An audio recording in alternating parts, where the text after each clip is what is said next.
Good evening, everyone, and welcome to Always Accurate Weekly with Hope Marae. Our topic today is the effect COVID-19 has on our students and youth. I am joined today by a school counselor of 17 years. Welcome. How are you? I'm good, thank you. Good. You know, I was thinking it seemed like it wasn't so long ago our governor made that all call, to shut schools down because of COVID-19, the cases we had in South Carolina. So what are the psychological effects that's having on our children today? Wow, I remember that day so clearly. When I think back, it was exciting for the kids. Like, woo, no school. As far as the teachers were concerned, we really didn't know what to expect. But I think the kids quickly came to realize that, school is a big part of their life. It's a safe place. They get to see their friends. Learning's taking place. And that's all they know. It's a part of, their everyday routine. And when that happened, it definitely had some psychological effects on not only the students, the parents, the teachers, administration. There were a lot of decisions that had to be made. And so one big thing I could think of is definitely the stressors that came along with that.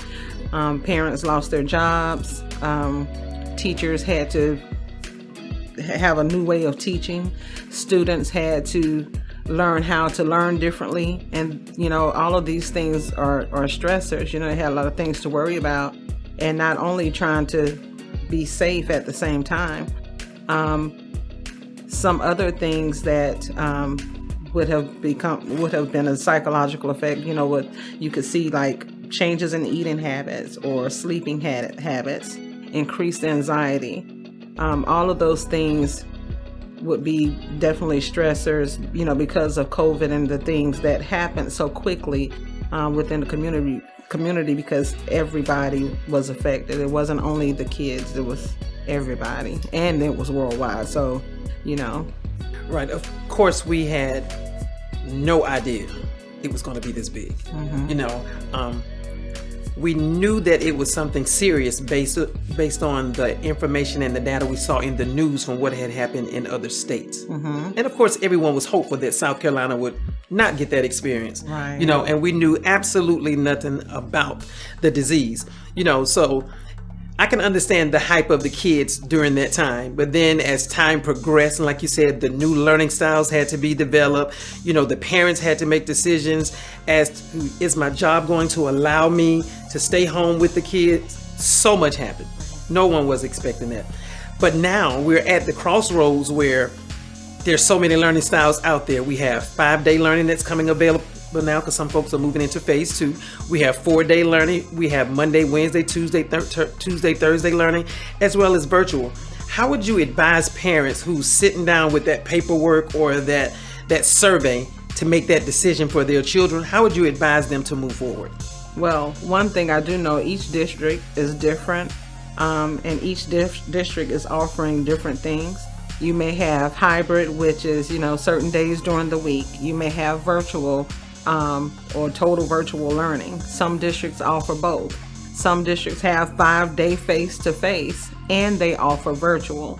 What I can tell you is some districts have deadlines for you to decide what is best for your family. So when you look at the big picture, I think it's important to think about your job, think about your availability, and whether or not you're able to choose virtual so that you can supervise your child to make sure that they are doing what they need to do so they can excel academically.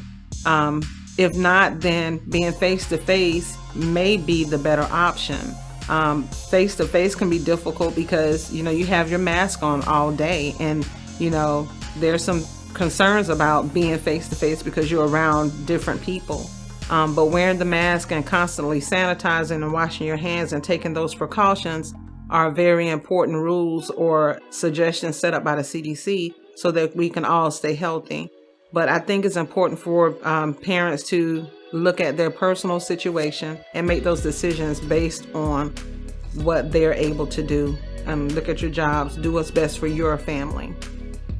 It's definitely a new no matter what situation you look at. If you look at a family over here in one district, or family over there in another district, it's all new.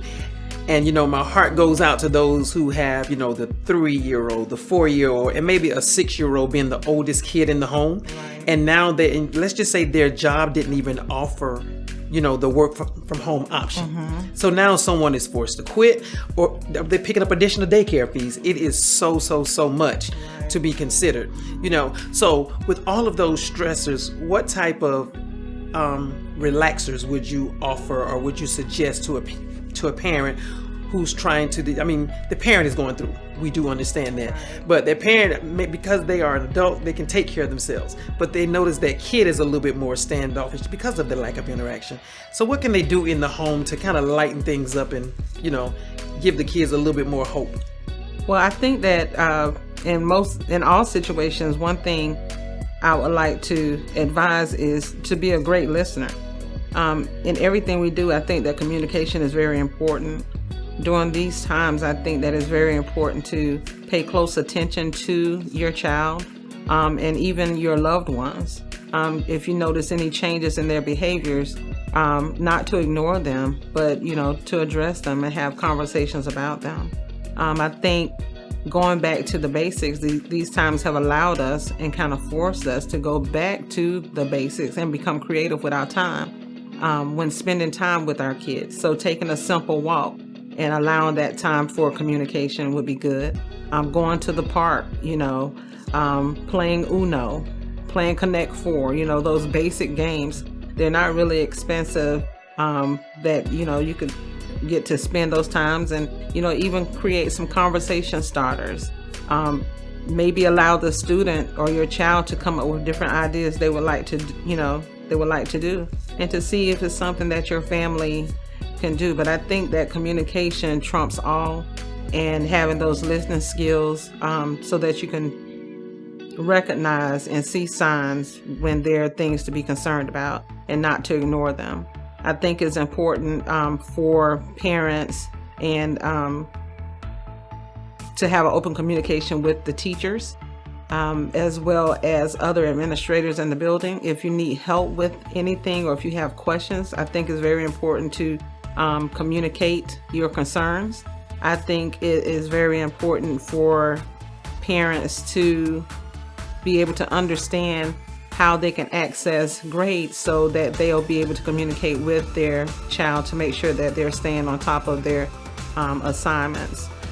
Because as parents, sometimes, we have expectations for our kids, but they're still kids, and we still need to, make sure they're doing what they need to do.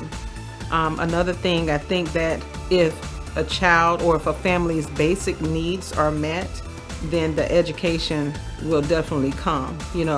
If you're having trouble, feeding your family or making ends meet, communicate that to see if there are any resources within your school or within your community that, your school can help offer you or point you in the right direction. If you have a student that has special needs, reach out to the Autism Society or different organizations, or reach out to your school counselor to see what resources are available to you for your specific need for your child. But overall, I think communication again trumps all, and I think it's important for parents to communicate with their students as well as the teachers to make sure that your child is getting what they need educationally. What kind of advice would you give a parent as a checkpoint for attendance and grades? Again, I think communication is important. There are a lot of resources out there, and our way of learning and the way that we deliver education is different than what it has been in the past, or different from our traditional way of learning. I think parents need to take advantage of the parent nights or the Zoom calls that the schools are offering to educate you on how to access PowerSchool and how to access grades. I think it's important for parents to be able to email or pick up the phone. Another thing I think is important, I think that if a parent changes their phone number or their address, they need to definitely communicate that with the school, so that if a phone call needs to be made, that we're able to, contact the parent and share concerns. And that's pretty much it. I think that communication is important. The numbers definitely need to be updated if you change a number. And you need to be open to learning how to access grades. If you're not, as computer savvy as some others, just pick up the phone, make those phone calls, and the teachers will call you back to communicate those grades and things with you. So the physical activity of our kids, of course, it's probably a little less now. They at least got to switch classes in, when they're in school. Mm-hmm. So do you recommend them doing some physical activity while they're at home, out in the yard? Maybe, I'm not sure if anybody played dodgeball like we did as kids, but do you recommend that activity? Absolutely. I think getting outdoors, studies have shown that getting outdoors exercising is healthy for the body, the brain, and everybody involved. And we could all use a little outside, exercise. So yes, that's a part of getting back to the basics, playing basketball and playing dodgeball and teaching our kids about hopscotch. And, if you ask them, they don't know what hopscotch is, so it's a good time to teach those things that we were exposed to early on.